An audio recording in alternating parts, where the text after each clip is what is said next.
Okay, I'll answer your question, Matt Galloway, because they seem to be your two guests going around it. Why do Canadians dispose of functioning technology, thinking sometimes there's more options that they may never even use on the new one? And the reason is we're an underdeveloped country. We have underdeveloped people, primates living here, and we make choices that show that we're not as smart as many other species. Okay, that's the thing. Last time I bought a printer at Walmart, it was hard to return because the time that passed or not find the receipt, but it was again, I hesitated, and I was reading the box a lot, trying to find information. But yeah, that printer did not work fully or to its maximum potential, or had issues when I just wanted to plug in a printer cable to my laptop, which I had. It was really wanting to function and be programmed that it had to be connected to my Wi-Fi. Something I didn't want. So in a way, they believe they made it better, but as a person who wants to protect their privacy, and who knows that it just complicates the machine in a way that I don't need because I want a printer that prints without problems, is their innovation or their ability to want to tap into everything, these technologies. And again, it makes it easy when big tech knows that they can have agreements with things like the Pentagon and things like that. CBC didn't explain yesterday why they got two teenagers who were planning attacks in Canada, and they're Canadians, and the information came from Interpol and FBI. I'm not sure if FBI and Interpol were talking to each other too, or they separately told. So that tells you, right? That tells you that Canadians have very different rights about the privacy of their phones when they're going south than they do when they're from the US and they're coming north. So a lot of it is related to spy software or devices, and because they want to do that, they make the products a lot better to kind of change to the new one. Okay. The other thing I wanted to say, they wanted to go away to verify the content of my backpack, which was showing weird. But they didn't want me to go with them, and there was big machines where I was that they could have used. So of course, it's very likely they planted, a spying device. Now, did they do it in the technology, or did they just push it through some cushioning of my backpack? I don't know. But it made me kind of say, well, I'm not here as a bad guy. I'm here for the same reason I've traveled through Canada or other countries. Is three things, okay? And you can put them whatever order you want.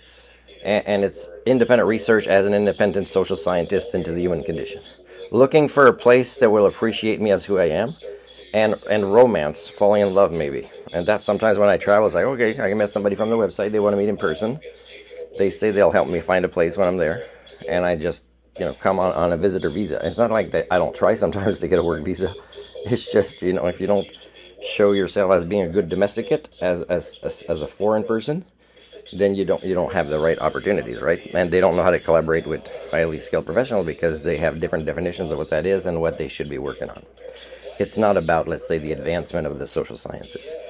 And when I was in Japan, I had a Dell that had some issues, and the guy came and took care of it at the guest house where I stayed.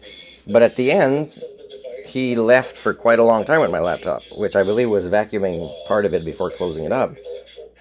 Now, I didn't go follow him. I said, what's the use? But did he plant a spying device? Or was he just smoking a really long time as everybody's waiting here in the guest room that had observed him work on my laptop? And I had the manager of that place who wrote me a letter of reference for being good at being a cleaner 1 to 2 hours a day to get free little cubicle of crappy mattress in the guest house. It's like people are paranoid. They use technology for being more paranoid. Like I had a Dell that was problematic, and they sent a guy to come fix it, and his mental illness wasn't specifically paranoia. It was related to him thinking he was God's gift to his personality disorder to this planet when it comes to technology, because he thought he knew everything. Now I'm asking him questions with my psychological human thinking tools, and I'm kind of assessing what his process is based on the personality disorders that he's demonstrating. And so I figured out a lot about how to fix it when he couldn't. So after he left, he said, yeah, well, you're going to get a new laptop. because he pretty much thought if I can't fix this or figure it out, nobody else can. So I took advantage of his mental illness, which exists in technology fields, and learned about my own laptop, and then I fixed it. I did something that in the process that he was working on didn't think about or didn't think it was likely, and his brilliance is probabilities of what he sees. It's not really reality based, because even though something was unlikely with my laptop, before saying it's unfixable in his big ego brain, he would have tried that thing that I tried later on, and it solved it. So I got my free laptop, plus I fixed the other one. So in a way, there's so much nonsense with people with technology.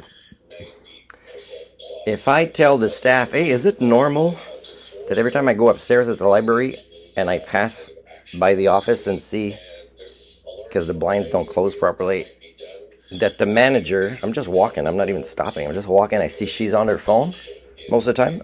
Like, does the head librarian there do most of her work by looking at her phone? Because if not, then, you might want to talk to her, whoever's in charge of head librarians, and say, maybe there's more you can do. Maybe you can get out of your office sometimes, and maybe if you don't want Martin to teach you and your staff interpersonal skills, and culture repairing skills and life skills, then maybe the library is not a good place for you, right? Maybe you should work in technology like this guy and go to people's homes and think you can fix their cell phones, and when you can't because you don't have problem solving skills, then they'll get a free phone and the nonsense continues.